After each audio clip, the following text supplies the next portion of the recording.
So today we're going to talk into the supernatural testimony. One is it's only mentioned by name one time in the Bible, and that's in 2 Timothy. And we're going to talk about the spirit of fear. The testimony I have on this one was mine. The reason I'm going to talk about spiritual or more spiritual testimonies about myself is because I can explain my versions a lot better. Trying to explain somebody else's testimony is a little bit more difficult and a little less believable. So, taking that into account, I was in a deliverance program trying to remove iniquities and generational, what everybody calls generational curses these days, or generational iniquities, which are connections to sins from your past, but not your past, but the past of your parents and so on. And I can go into another time for that. So I was in the middle of this program, and before the final day of the prayer and deliverance that we were going to do, I decided to do a 3-day fast. So I went 24 hours, water only, prayer.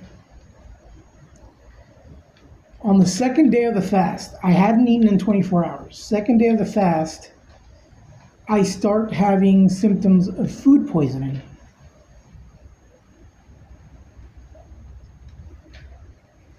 And it went on into the third day, and I did not eat. I could not eat because of that pain and cramps, and it was just extremely uncomfortable. Then on the day of the prayer of deliverances and things like that, we get to the topic of fear. And my stomach acts up again. And the prayer intercessor that was with me that day was a very knowledgeable man about the whole process. So I went ahead and I talked to him, and I let him know the awkward thing that had happened, that 24 hours after I started a water fast, which means no food, just water, that on the second day in, I would get technically food poisoning. How would that be possible? And he says that fear, or the spirit of fear, will manifest in a person's digestive tract, in their stomach or intestines, causing the need to go to the restroom, uncontrollable movements, or just cramps and stomach pain, which was eye-opening, because that meant the spirits that were attached to me were afraid of what was about to happen, and they did not want to leave.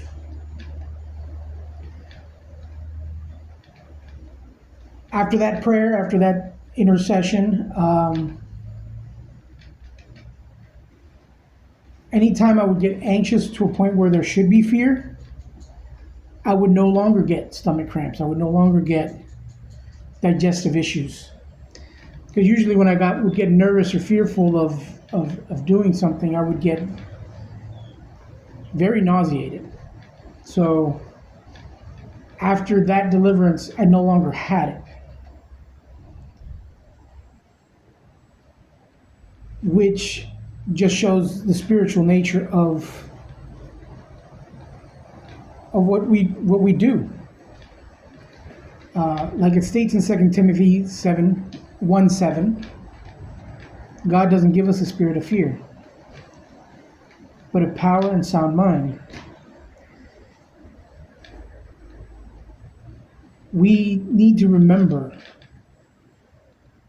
that anything negative in our lives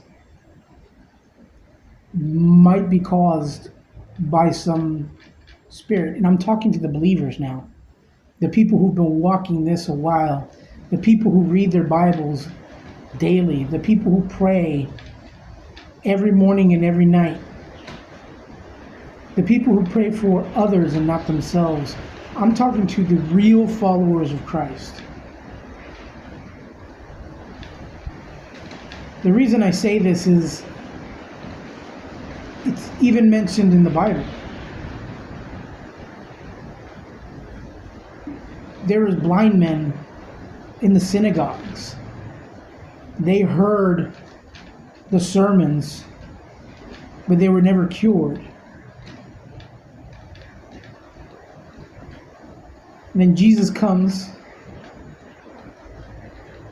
forgives them of their sins, and they can see again.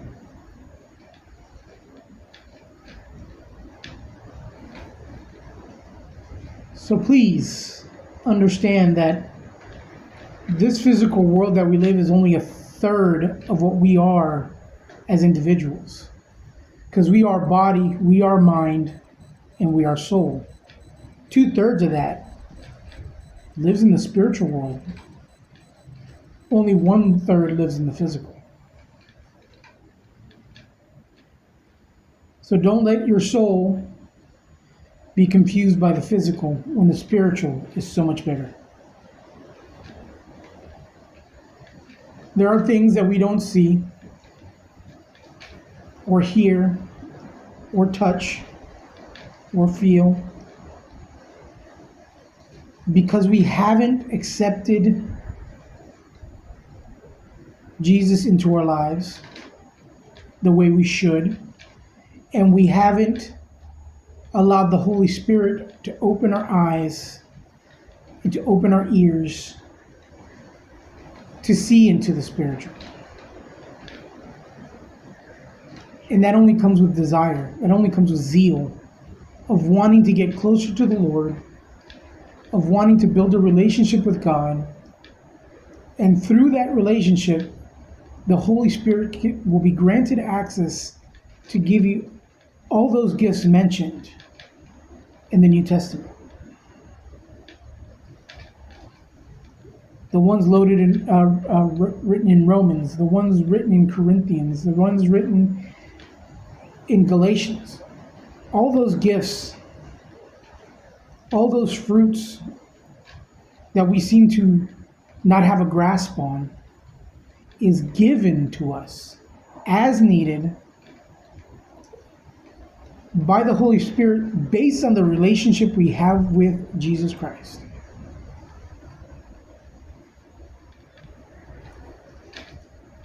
We need to prepare for warfare. And the only way we're going to do that is to build our relationship with God, which increases our faith. And with that faith, anything is possible.